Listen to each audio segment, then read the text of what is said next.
Olá, Political Junkies. Uma pergunta para vocês.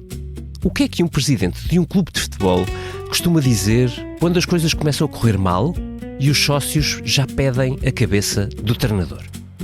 Mais ou menos isto. O PC não está em pé de guerra, nem está em tumulto, nem está sequer preocupado. Este, caros amigos, era Hugo Soares, o líder parlamentar do PSD, que normalmente aparece a dizer as coisas que Montenegro não quer ou não pode dizer em público. Desta vez, Hugo Soares foi ao Expresso da Meia-Noite, porque alguém tinha de falar disto. E atenção, minhas amigas e meus amigos, os sons que se seguem podem ferir a suscetibilidade dos ouvintes. Fica sem integridade, fica como um prostituto, sem caráter, sem reduto de pensamento, simplesmente vendido ao aplauso que o momento lhe possa fornecer. Na São Caetano, como em Paris, depois disto foi uma festa. Comentários e análises, respostas e contra-respostas, interpretações e as suas contrárias. No meio deste turbilhão, a sondagem Expresso-SIC trazia mais más notícias para o PSD e Montenegro.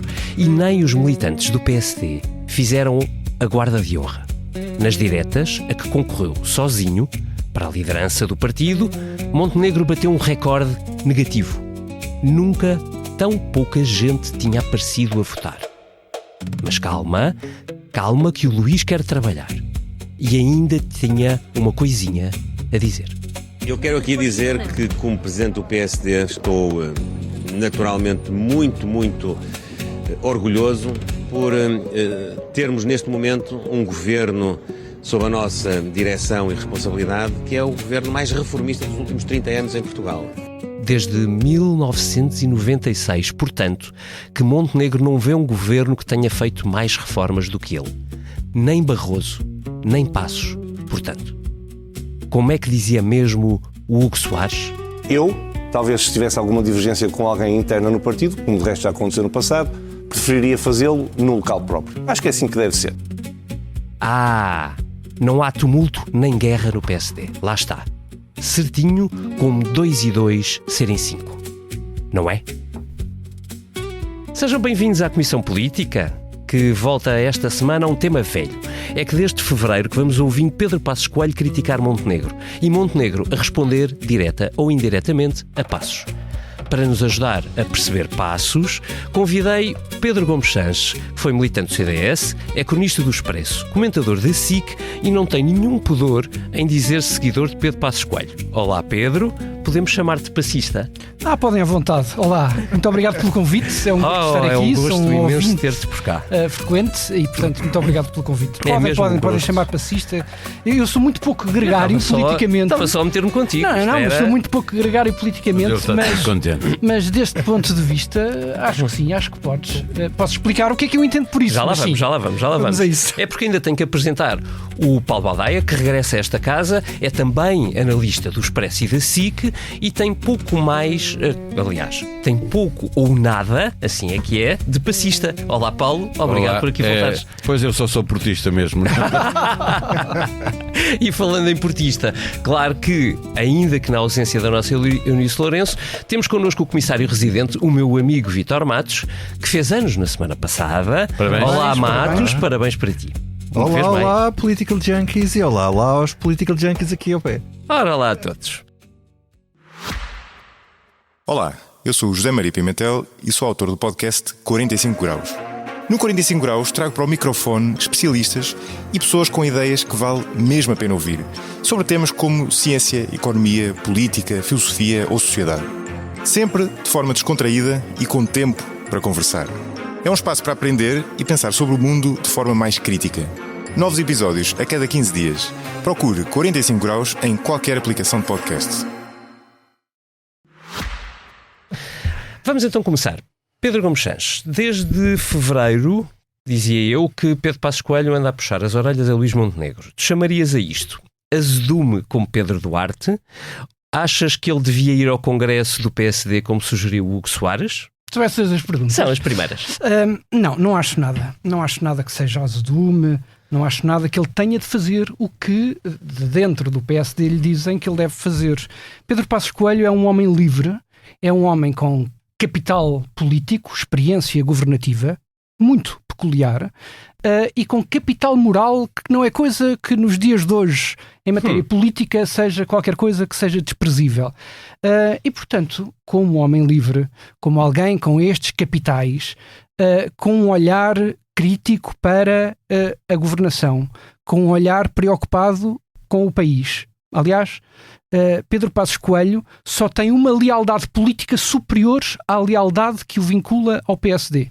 É a lealdade ao país. E, portanto, neste conjunto de condições, Pedro Passos Coelho pode estar só a dizer o que pensa no melhor interesse do país. Nós, às vezes, aqui na bolha, ficamos muito amarrados a um certo cinismo. Se calhar uma pequena dose de ingenuidade não nos faria mal a todos, e de humildade, e ouvir o que é que ele tem para dizer, mais do que aquilo que ele quer fazer ou onde quer chegar.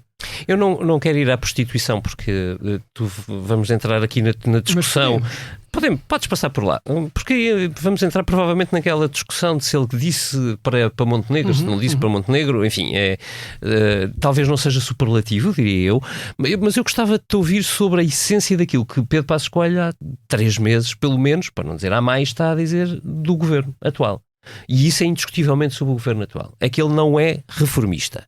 Ora, o Governo acabou de aprovar a prestação social única, tem o Código Laboral no Parlamento, tem uma reforma da habitação em curso, tem uma reforma do superior também em negociação, Código de Contratação Pública, Imigração, enfim, eu podia dar outros exemplos. Não quero defender o diabo, quero só perguntar-te se ainda é justo falarmos de um governo que não tem sentido reformista. Depende daquilo que tu entendes por reforma. Se tu entendes por reforma aquilo que nos estúdios da SIC há poucas semanas Hugo Soares veio dizer que eram reformas, baixar aqui e ali um imposto, aumentar aqui e ali uma pensão, bom, então, enfim, a reforma é qualquer coisa. Sim, eu concordo contigo. Não vejo que baixar impostos seja uma reforma, a não ser que seja um choque fiscal muito acentuado, certo? Tu elencas um conjunto de iniciativas do governo que é expectável que qualquer governo faça. É normal que os governos tenham alguma iniciativa legislativa. Ora, eu não entendo que uma reforma seja uma lei ou sequer um pacote de leis. Uma reforma é outra coisa. Uma reforma é um pacote legislativo amplo, plurissetorial, que seja inteligível, que seja ambicioso, que seja quantificável e que seja sindicável.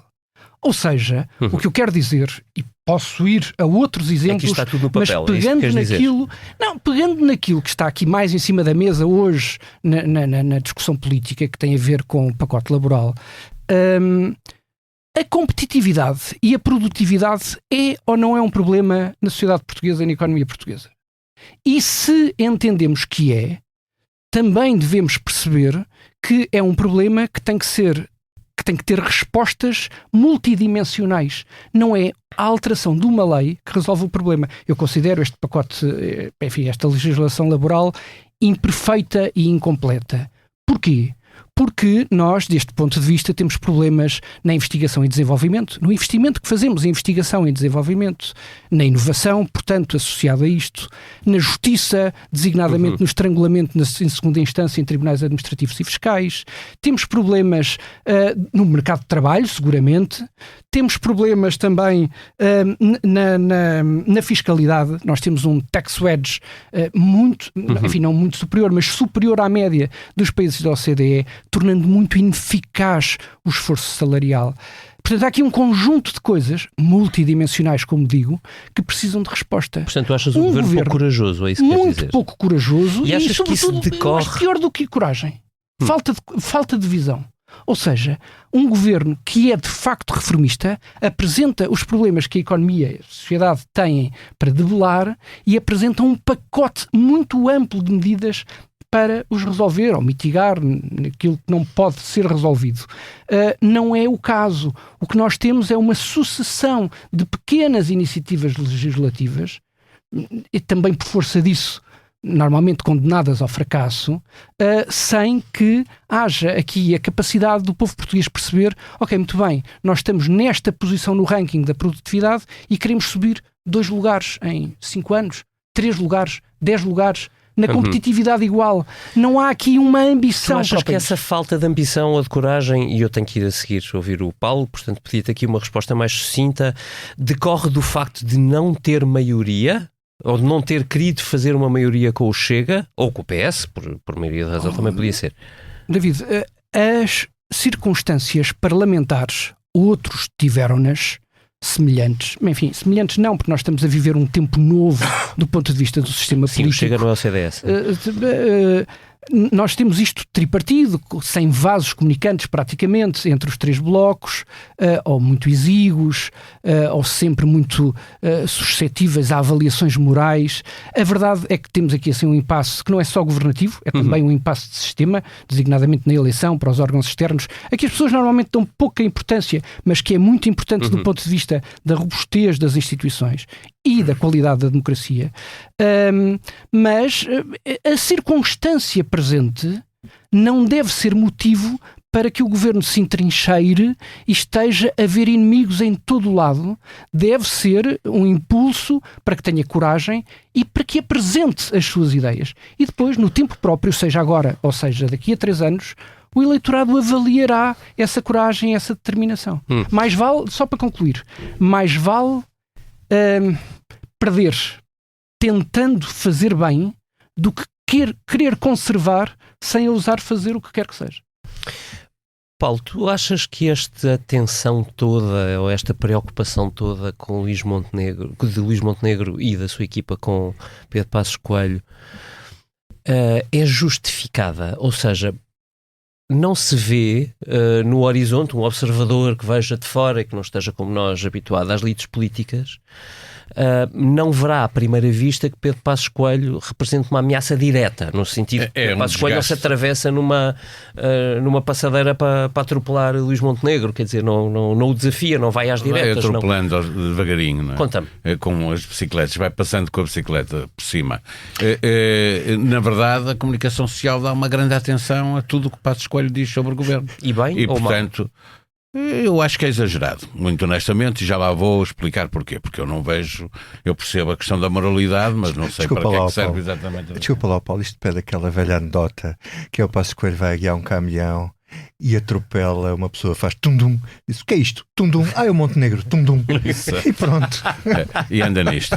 Mas eu acho que o caminhão é capaz de ser exagerado porque ele causa desgaste no governo, sem dúvida nenhuma que causa desgaste no governo, mas não fere de morte, porque as pessoas perguntam-se: mas afinal o que é que quer Pedro Passos Coelho?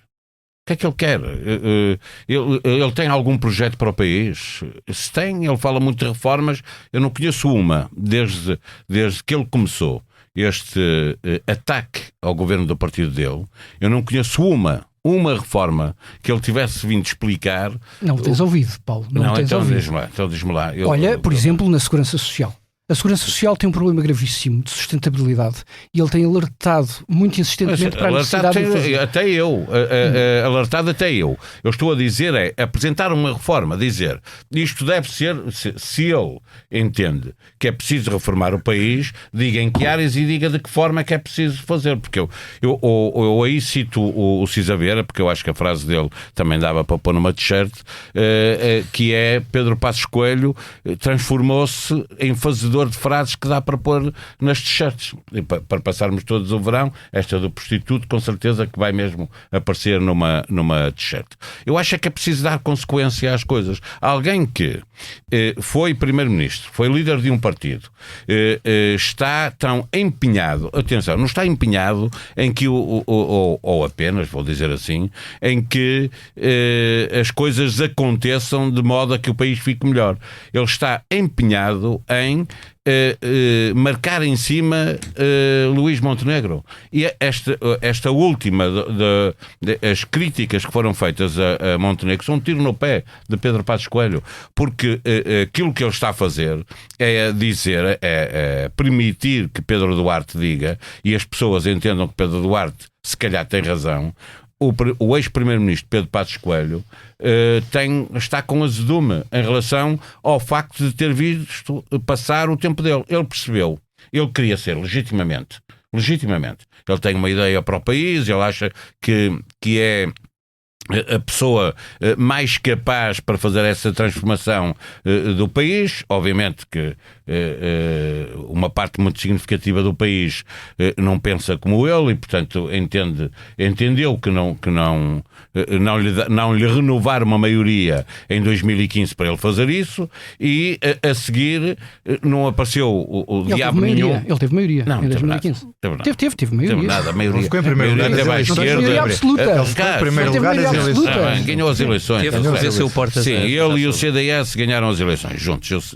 Mas a maioria estava à esquerda e aconteceu aquilo que se viu. E aliás, é outra das coisas que mal se percebe. Afinal, o Pedro Passos Coelho podia dizer-nos o que é que entende que deve ser mesmo feito. É uma coligação de governo entre a AD ou uma coligação, um acordo parlamentar como o da Geringonça, que não era de governo, mas que se entenderam para reformar o país com os socialistas do Chega, aqueles que pedem a descida da idade das pensões, da idade da reforma.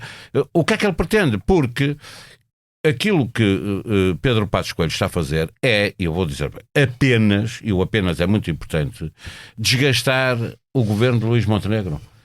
Não está a contribuir rigorosamente nada para Luís Montenegro conseguir fazer alguma coisa diferente. E atenção que eu discordo da maioria das coisas que o governo se está a propor fazer. Só que entendo que é preferível fazer coisas com as quais eu possa não concordar, ou alguém possa não concordar, mas fazer com que as coisas aconteçam, do que ficarmos sem que nada aconteça. Eu discordo a reforma laboral. Tanto de ti, se tivesse a interromper-te cada vez que discordo, vais só interromper várias vezes. Mas já agora tomei nota e já te respondo a tudo. Junta as notas é muito curioso, porque eu estou ao lado do Pedro Gomes Santos, quem nos esteja a ver lá, eu estou fascinado com o Pedro Gomes Santos, é das poucas pessoas como eu que toma notas a duas cores no seu blog. Portanto, só fica esse registro, já vamos ao Pedro Gomes Santos. Nenhuma encarnada. É um azul e um preto. Vítor, nem por propósito do que o Paulo Baldeia estava a dizer, o Pedro Passos Coelho parecia, ou deu uma entrevista que foi no início todo este percurso de 3 meses, dizendo que no início deste processo teria preferido que Montenegro tentasse uma aliança com o Chega. Montenegro não o quis, ou pelo menos não quis formalmente. O que eu gostava de perguntar é, tu achas que isto pode ter o efeito de tornar mais moderada a imagem de Luís Montenegro, mesmo que ele vá preferindo o diálogo com o Chega? Essa é uma análise interessante. Nunca tinha pensado por esse lado, mas a verdade é que Luís Montenegro está-se a tentar colocar ao centro, não é? Ele tenta-se, mesmo nesta moção, o que ele tenta fazer é tornar-se equidistante entre o PS e o Chega, como se fossem duas coisas iguais, o que não é verdade.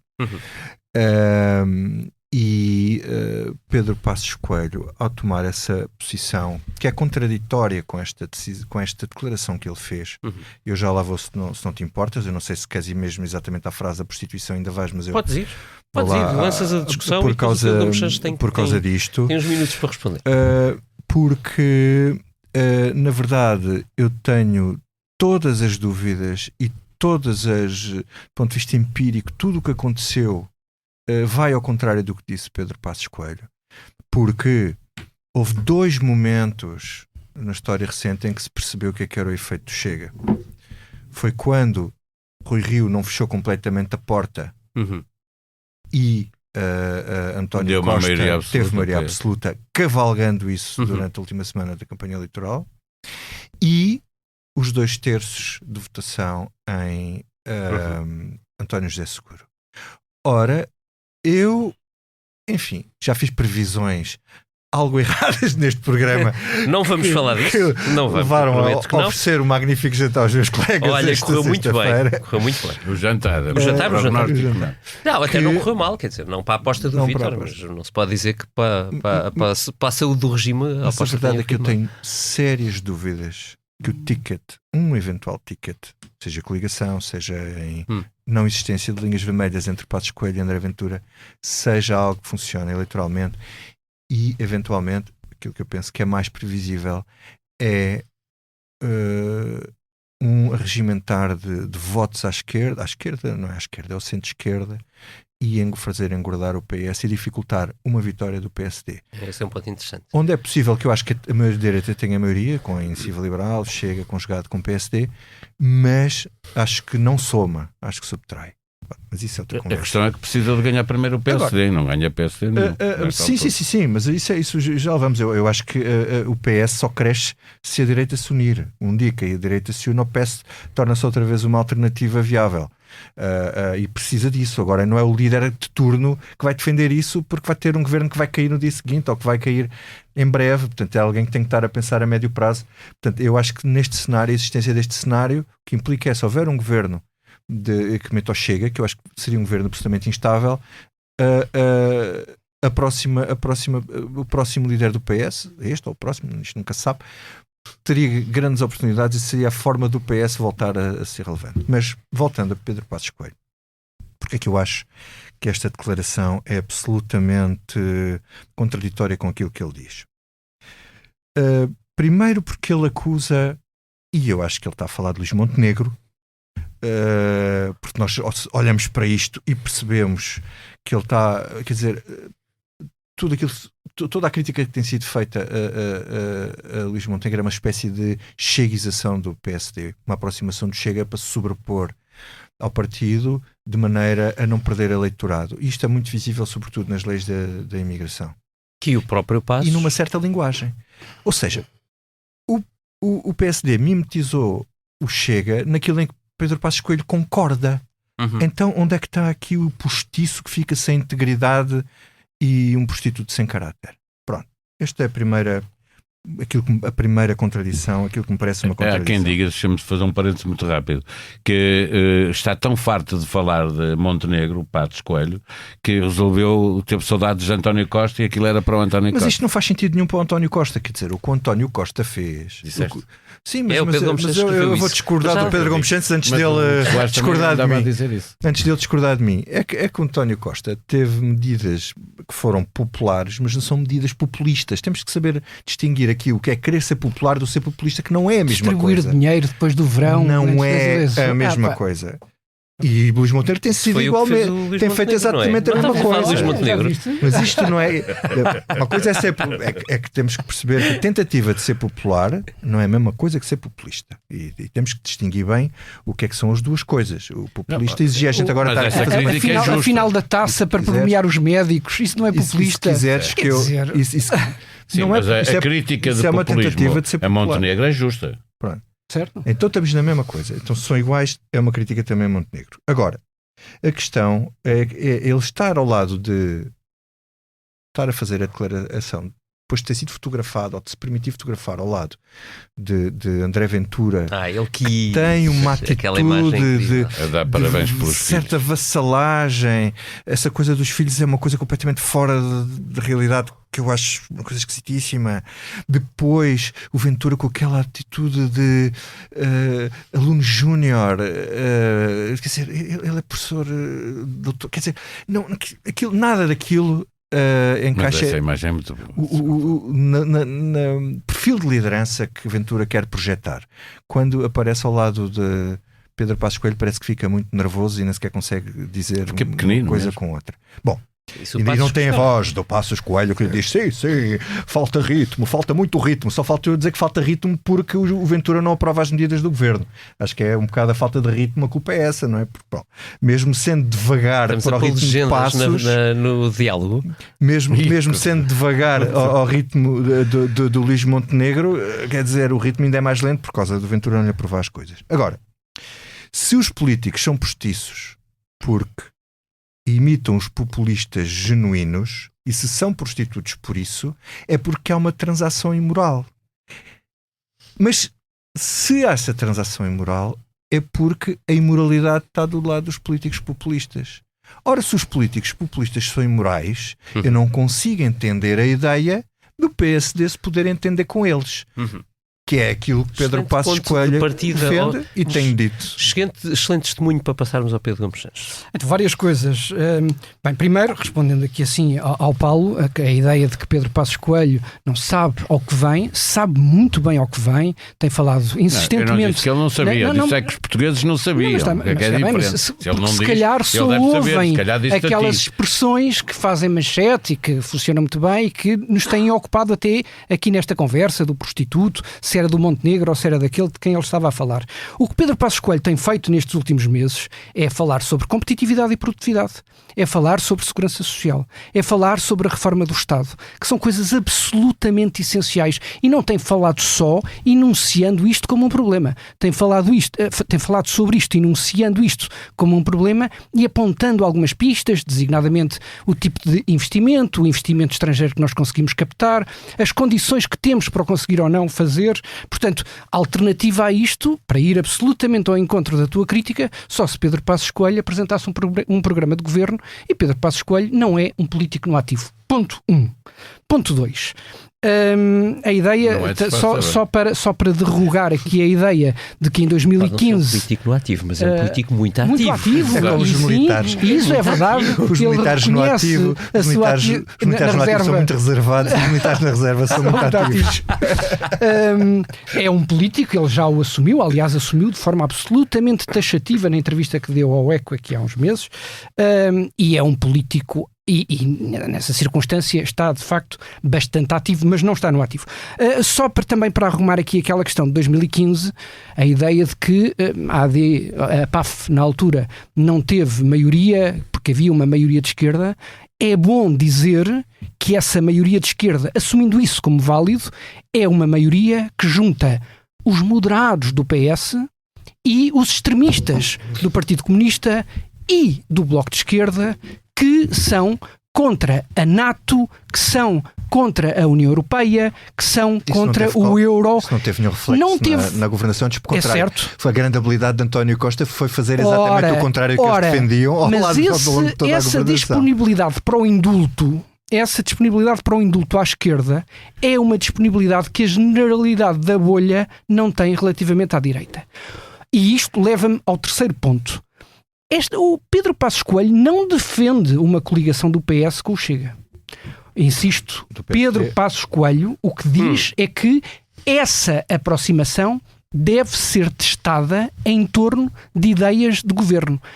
Para isso é preciso que haja uma visão de governo e para isso é preciso que essa visão de governo seja apresentada e depois os outros posicionam-se. Aliás, aqui há bem pouco tempo, sobre a reforma laboral, alguém dizia, o Pedro Passos Coelho encostou o governo à parede. Não é verdade. Encostou o governo à mesma parede a que encostou o Chega, forçando a que os atores políticos se pronunciassem sobre o que estava em discussão.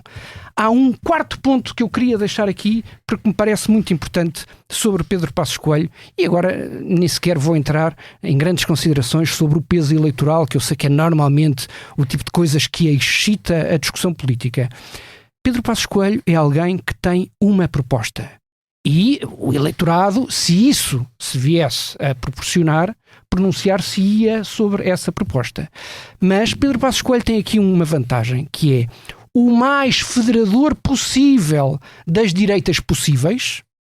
Não estou a dizer que ele consegue federar toda a direita, mas é o mais federador possível das direitas possíveis. E é quem melhor divide o PSD. E é quem melhor agrega à esquerda contra si. É verdade. Ou seja, Pedro Passos Coelho, mesmo para quem não gosta dele, tem esta virtude hipotética de desbloquear um sistema que se tripolarizou, tornando-o outra vez bipolares, o que é bom, porque mesmo que no limite ganhasse a esquerda, ficaríamos com dois blocos alternativos, e isso é positivo para as democracias tendem para isso e não para esta tripolarização de impasse.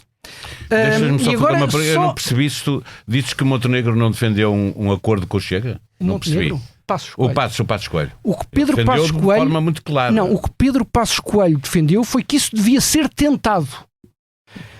Mas não é certo, não é certo. Um acordo estável, mas isso é o contrário de dizer que nem pensar. Certo, certo. E isto leva-me ao quinto ponto e último, em princípio, que tem a ver com esta coisa do chegocentrismo, em que a política portuguesa se transformou há 7 anos, que é terrível. Não há nada que se discuta sem se perguntar: mas e o Chega? Mas e como é que se posiciona relativamente? E o que é que o Chega vai dizer? E o que o Chega vai ganhar? Este último ponto, e tem a ver com estas declarações polémicas da prostituição, o que Pedro Passos Coelho disse é verdade. E todos nós, a esta mesa, estou convencido que concordamos. O que é que ele disse? Usou o populismo como bitola de vício e não de virtude.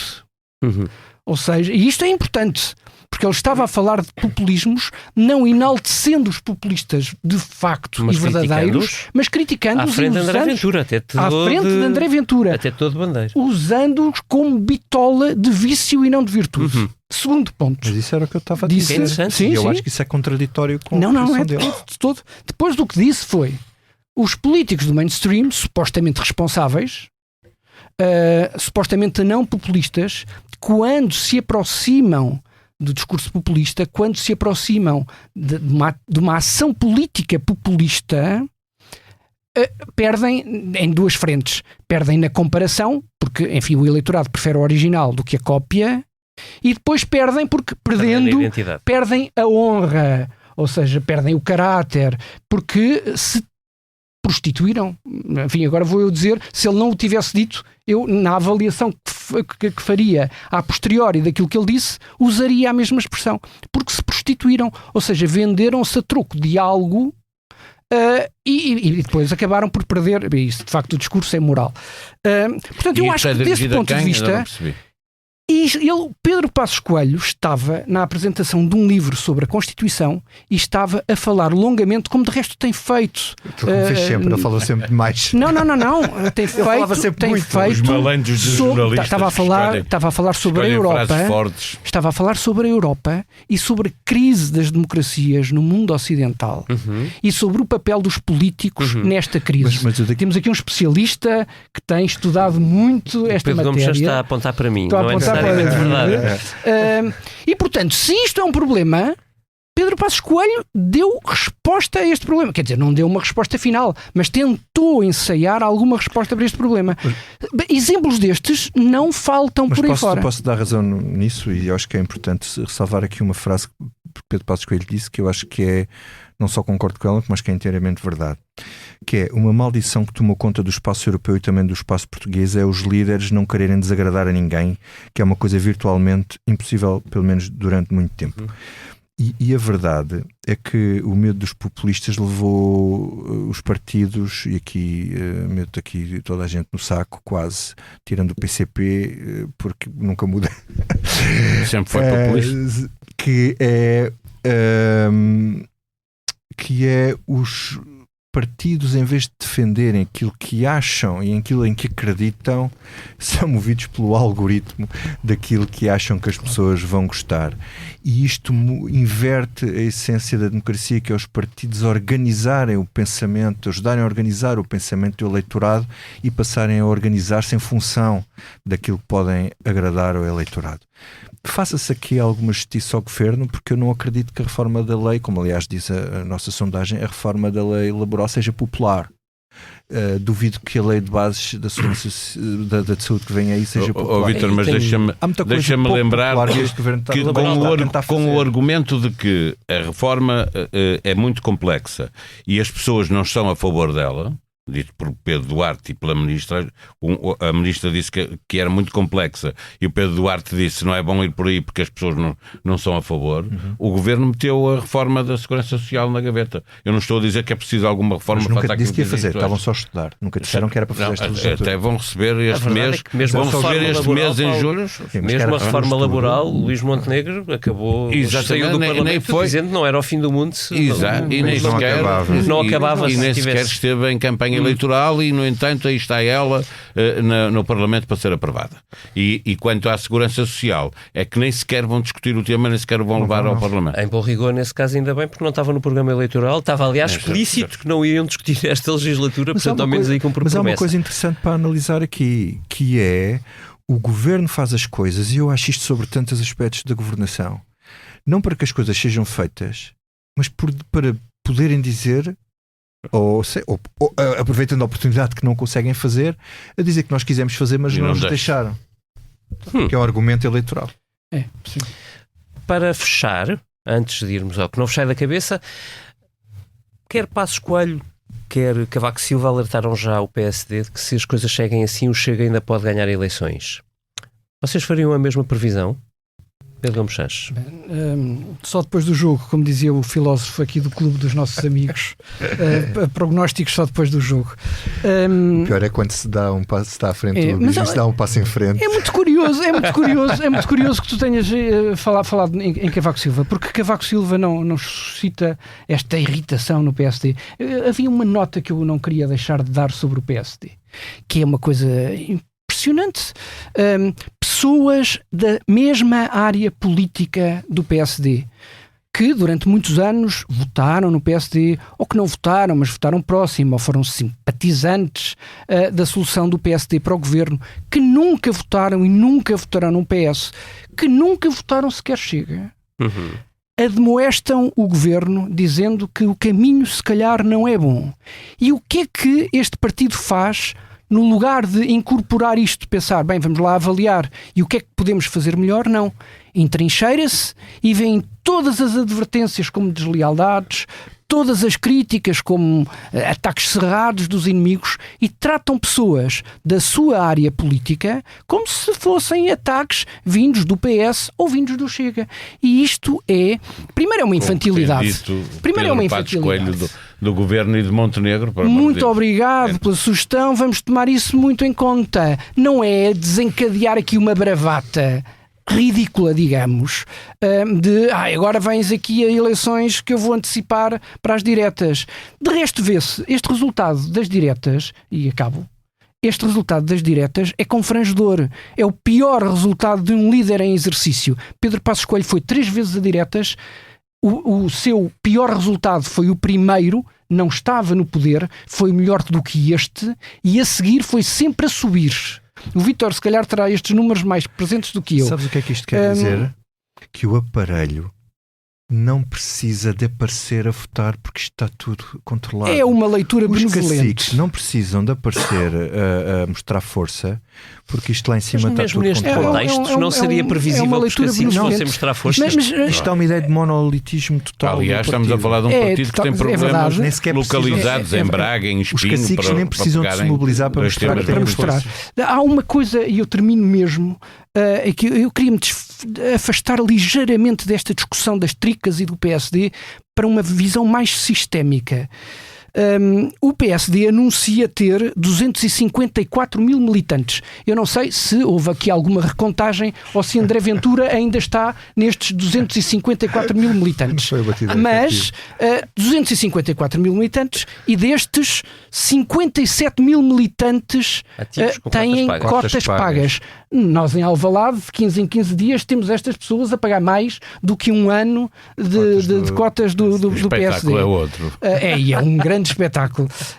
Destes, votaram 14,5 mil militantes nestas diretas. Ou seja, na verdade, houve 94,3% dos militantes que não se incomodaram em vir dizer: não, este é o nosso homem, está à frente de um governo, num período crítico para o país e para o partido. Era uma boa oportunidade para Pedro Passos Coelho ter feito subir a votação. Isto mostra, Paulo, uma coisa mais preocupante para mim, que é um cansaço muito visível dos partidos que durante quase 50 anos se alternaram no poder. Nós não estamos a falar do PS, o PS não andará muito de longe desta realidade, uma certa podridão, que não é bom para a democracia, porque esta democracia foi transformada quase numa partidocracia e os partidos do regime estão exaustos. Isso é verdade, e isso dava aqui outras 3 comissões políticas, mas só para dar razão aí aos teus números, só para relevar uma coisa. É que com 50 mil cotas pagas e 15 mil a votar, significa que houve gente que gastou muito dinheiro a pagar cotas, mas não se mexeu para depois os militantes irem lá e eles também não quiseram ir. Mostra fraqueza interna do partido e de desinteresse, mas também, outra vez, falta de necessidade de mostrar força. Mas está muitíssimo bem, segundo as declarações oficiais. Ainda sobre o Chega poder ou não, que era a tua pergunta, poder um dia ou não ganhar as eleições, eu acho que é tão evidente que pode ganhar as eleições, basta que as coisas aconteçam no tempo certo, as coisas certas, para o Chega de repente ganhar umas eleições. E depois de lá estar, o livro do David Diniz explica bem isso, tirá-los de lá vai ser muito complicado, Isso é sempre o mais difícil. Bom, isto dava 2 comissões políticas e não uma. Vamos ao que não vos sai da cabeça. Pedro Gomes Sanches. Olha, o que não me sai da cabeça, hoje é o dia da criança, nós estamos a gravar à segunda-feira à tarde, portanto hoje é o dia da criança, 1 de junho, e o que não me sai da cabeça é um desabafo do meu filho número 3, que é: quem me dera ter vivido na década de 80, vocês faziam tudo o que queriam. E há aqui, de facto, eu sou de uma geração que teve o privilégio de ser a primeira geração a nascer em liberdade, já depois do 25 de Abril de 74, e a última a viver sem os constrangimentos do algoritmo. Portanto, foi de facto uma infância, uma adolescência e uma juventude muito livre e muito feliz. E o que não me sai da cabeça é aqui esta inquietação. Por um lado, é uma dupla inquietação. Enquanto pai, esta incapacidade de lhes dar a liberdade que tivemos, por medos, enfim, imensos e alguns indizíveis. Por outro lado, nós crescemos com a expectativa, uma aspiração de ter melhores condições do que os nossos pais. E eu não sei se os meus filhos, e eu tenho 4, poderão ter este mesmo sentimento. É isto que não me sai da cabeça. A inquietação de um passista. Isto dá um bom título para uma comissão política. Paulo Baldaia. A mim o que não me sai da cabeça, que é o tema do Expresso da Manhã desta terça-feira, é o facto de uma empresa chinesa estar a tentar desenvolver uma tecnologia que é baseada em inteligência artificial e que, na verdade, o que é que pretende? Pretende fornecer aos governos autoritários, como o governo chinês, obviamente, não apenas a capacidade de estar a ver o que é que andam a fazer, o que é que anda toda a gente a fazer, os dissidentes e não dissidentes, mas, sobretudo, e isto é que atrapalha um bocadinho, porque já está a ser tentado isto, sobretudo está a tentar desenvolver um software que permita prever quem é que vai ser um dissidente, ou seja, para poder atuar. Faz lembrar o filme Relatório Minoritário, só que isto é verdade, não é? A ficção científica distópica é mesmo, está a acontecer. E está a acontecer no momento em que os regimes autoritários crescem, nunca houve tão pouca democracia no mundo, e estão a desenvolver isto para dar instrumentos aos regimes autocráticos que estão a desenvolver-se pelo mundo fora para ficarem durante muito tempo. Isto vai por mau caminho. Mas eu sou otimista, há de haver alguma maneira de falar nesse Expresso da Manhã com? Ainda estou à procura de alguém especializado em inteligência artificial, mas estou entre 2 pessoas, uma está a viajar para os Estados Unidos, estamos a ver se chega a tempo para falar com ela. Eu espero que sim, fico curioso. Vítor Matos, o que não te sai da cabeça? Bernardo Caldas. Bernardo Caldas. Confirmou-se agora mesmo. Mesmo em direto na Comissão Política, espetacular. Só para comentar aqui com o Paulo, a dizer que isso é a realidade, a fazer um episódio do Black Mirror que o Black Mirror ainda não tinha inventado. Portanto, isto quer dizer, quando a realidade ultrapassa a possível ficção, é perigoso. Olha, não me sai da cabeça o filme que eu fui ver ontem, que é o Pai Nosso, é o filme de José Filipe Costa, sobre os últimos anos, os últimos 2 anos de António Oliveira Salazar. E eu tenho aqui tenho um mixed feeling em relação ao filme. Por um lado, aquilo mostra de uma maneira bastante interessante que ele não é um filme sobre Salazar, é um filme sobre um velho isolado do mundo que vive numa farsa que é criada a achar que ainda tem poder e de certa forma humaniza o ditador, mas quer dizer, o ditador era um homem, e aquilo, de certa forma, essa humanização, o que nos faz pensar é que tudo na vida é transitório. O poder é transitório e o poder absoluto também, porque as causas naturais resolvem tudo e não há ditador que sempre dure, nem ditadura que tenha ficado para sempre. Pois há aquela personagem extraordinária da Dona Maria, eu não quero estar aqui a fazer spoilers, que é a personagem principal do filme. Eu penso que o realizador se baseou em muitos testemunhos e coisas que foram escritas e de depoimentos. Portanto, não há spoiler para a história. Não, ele morre no fim. Fica já aqui dito que ele morre no fim. Ainda bem. Mas eu achei o filme maçador, chato, maçador, e um bocado alucinado ali em certos momentos, que eu acho que aquilo era muito escusado, e falta ali uma chispa qualquer de um olhar novo, que, tirando essas alucinações, não me parece que traga nada de muito extraordinário.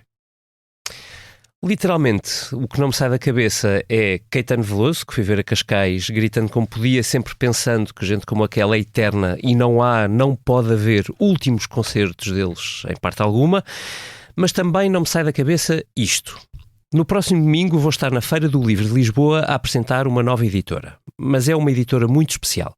A Edições Access Lab tem foco exclusivo na deficiência, neurodivergência e surdez, com traduções de obras de sucesso internacional e lançando outras originais.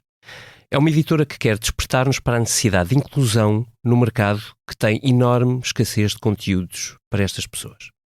Mas não é uma editora para eles. É uma editora para nós todos, que nos traz ligação, afetividade e, sobretudo, um sentimento de pertença. O primeiro livro da Access Lab é Terra de Cegos, de Andrew Leland, que esteve na shortlist para um Pulitzer e que nos conta a história de um homem que está no limiar de perder a visão e de como ele gera as mudanças nas relações que isso cria com a sua mulher ou com o seu filho, assim como gera o seu próprio sentido de identidade à medida que transita de uma vida dita comum para uma vida com deficiência. Eu só posso agradecer a honra ao Tiago Fortuna, Domingos Guimarães, Joana Godinho e Mariana Guimarães. Assim, deixo o desafio, junte-se a nós lá na feira, domingo às 18 horas, porque eu acho que vale mesmo a pena. Gravada na segunda-feira à tarde, com a preciosa sonoplastia do Tomás Delfim, carimbada com a belíssima ilustração do Carlos Paes, esta foi a Comissão Política do Expresso, com convidados de honra, a quem agradeço, dedicada aqui à mais sebastiânica das sombras da política portuguesa. Já agora, um aviso, ele, Pedro, está de volta já esta quarta-feira em mais uma conferência de apresentação de um livro, também ele, lá na feira. Até para a semana e, sim, cuidado com os próximos capítulos. Olá, eu sou o José Maria Pimentel e sou autor do podcast 45 Graus. No 45 Graus trago para o microfone especialistas e pessoas com ideias que vale mesmo a pena ouvir, sobre temas como ciência, economia, política, filosofia ou sociedade. Sempre de forma descontraída e com tempo para conversar. É um espaço para aprender e pensar sobre o mundo de forma mais crítica. Novos episódios a cada 15 dias. Procure 45 Graus em qualquer aplicação de podcast.